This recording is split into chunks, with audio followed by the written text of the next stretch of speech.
दोस्तों, एक बार की बात है, गौतम बुद्ध अपने शिष्यों के साथ बैठे हुए किसी विषय पर चर्चा कर रहे थे। उसी समय वहां राजा अजातशत्रु पहुंचे और बुद्ध से कहने लगे कि हे बुद्ध, जब से मैं आपका शिष्य बना हूं तब से हर कोई मेरा शोषण कर रहा है। आपका शिष्य बनने से पहले मेरे राज्य के सब लोग मुझसे डरते थे, क्योंकि उस वक्त मैं बहुत कठोर था और मैं किसी को सजा देने से पहले एक बार भी नहीं सोचता था। लेकिन आपका शिष्य बनने के बाद मेरा किसी को दंड देने का मन नहीं करता है और ना ही मुझे गुस्सा आता है। मैं पूरी तरह से बदल गया हूँ और सभी लोगों को दया भावना से देखता हूँ। परंतु बहुत से लोग मेरे इस बदलाव का गलत फायदा उठा रहे हैं। इससे मैंने अपने राज्य को खतरे में डाल दिया है। कृपया आप बताएं कि मुझे क्या करना चाहिए। राजा अजातशत्रु की यह बात सुनकर गौतम बुद्ध राजा को एक कहानी सुनाते हैं और राजा से बोलते हैं कि एक गांव के नजदीक रास्ते में एक बड़ा पेड़ था और उस पेड़ के नीचे एक जहरीला सांप रहता था। वहाँ अक्सर लोग बैठकर आपस में बातें करते रहते थे, लेकिन जब से उस पेड़ के नीचे सांप को देखा था तब से लोगों ने वहाँ बैठना बंद कर दिया था। परंतु कुछ लोग जानबूझकर वहाँ सांप को देखने आया करते थे और उसे छेड़ा करते थे। उस सांप को जब अपने ऊपर खतरा महसूस होने लगा तो उसने खुद के बचाव के लिए लोगों पर हमला करना शुरू कर दिया था।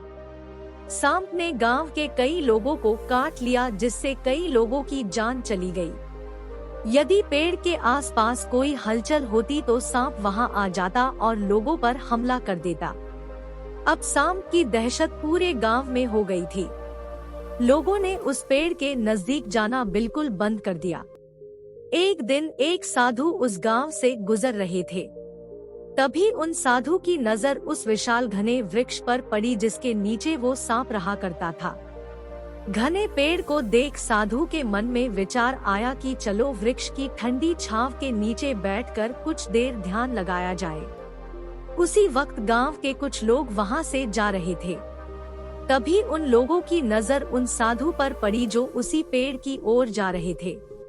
लोगों ने साधु को सांप के बारे में सावधान करते हुए कहा कि आप उस पेड़ के पास मत जाओ।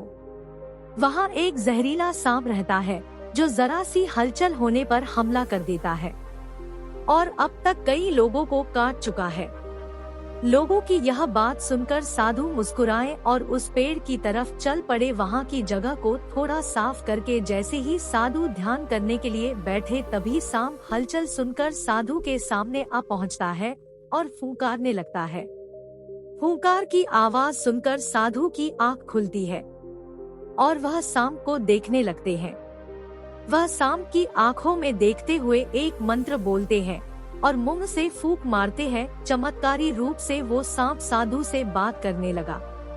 अब दोनों एक दूसरे की भाषा को समझ सकते थे।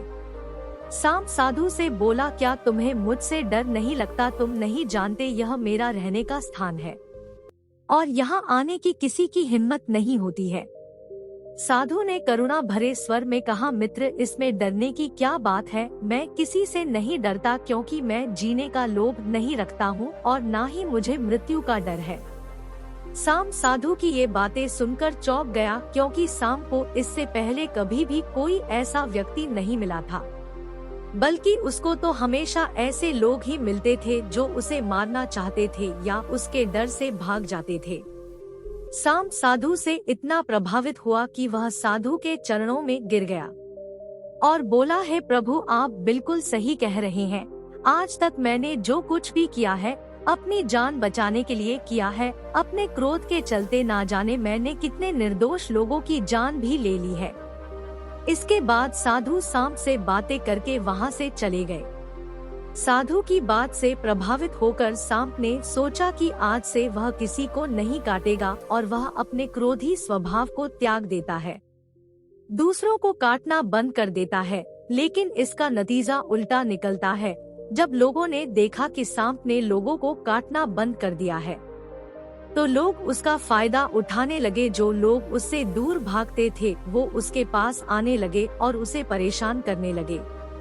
बच्चे उस पर पत्थर फेंक कर मारने लगे, जिसके कारण सांप को बहुत सी चोटें लग जाती और वह घायल हो जाता था। वह बहुत दुखी हो गया था। एक बार वह साधु फिर से उस गांव में आए और उसी पेड़ के नीचे बैठ गए। तभी साधु की नजर दयनीय हालत में पड़े उस सांप पर पड़ी। तो साधु ने उस सांप से पूछा कि मित्र, तुम्हारी ये हालत कैसे हो गई? तुम इतने घायल और इतनी दयनीय हालत में कैसे आ गए?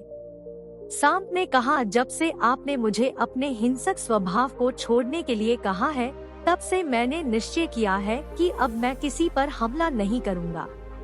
मैंने क्रोध करना छोड़ दिया और शांति को अपना लिया, जिसका नतीजा ये हुआ कि लोग मुझसे दुर्व्यवहार करने लगे हैं। कोई मुझे पत्थरों से मारता है तो कोई डंडे से पीट कर चला जाता है। सांप की यह बात सुनकर साधु ने कहा, मित्र, मैंने तुमसे कहा था कि बेवजह दूसरों को मत काटो, लेकिन मैंने तुम्हें तुम्हारी आत्मरक्षा के लिए हमला करने से नहीं रोका था। राजा को कहानी सुनाने के बाद बुद्ध ने राजा से कहा, है राजन, तुमने भी मेरी बात को गलत तरीके से अपनाया। मैंने आपसे अपने कर्तव्य को छोड़ने के लिए नहीं कहा था, परंतु आप अपने कर्तव्य से विमुख हो गए हो। आप एक राजा हो तथा आपको सांप की तरह व्यवहार करना खतरे में डाल सकता है। आपको सिर्फ अंदर से साधु की तरह रहना था और बाहर से राजा की तरह, ताकि जरूरत पड़ने पर आप खुद की और अपनी प्रजा की रक्षा कर सको। अब राजा को बुद्ध जी की बात समझ आ चुकी थी और वह बुद्ध को प्रणाम करके वापस अपने राज्य की ओर चल दिए। दोस्तों, बिल्कुल ऐसे ही जंगल में होता है। जो सबसे सीधा पेड़ होता है उसको सबसे पहले काटा जाता है और यही कानून दुनिया के सभी लोगों पर लागू होता है। अच्छे और भोले लोगों का फायदा उठाया जाता है। अच्छे लोगों को जिंदगी में अनेक दुखों का सामना करना पड़ता है, इसलिए कभी किसी को अपना फायदा मत उठाने दो। लोगों को उनकी मर्यादा में रखने के लिए खुद को परिस्थिति के अनुसार बदलना सीख लो, अन्यथा आपका हाल भी उस राजा और सांप की तरह हो जाएगा। तो दोस्तों, आपको हमारी वीडियो कैसी लगी हमें कमेंट करके अवश्य बताएं। साथ ही हमारे चैनल को लाइक एवं सब्सक्राइब कर ले, ताकि हम आपके लिए ऐसी ही वीडियो लाते रहें।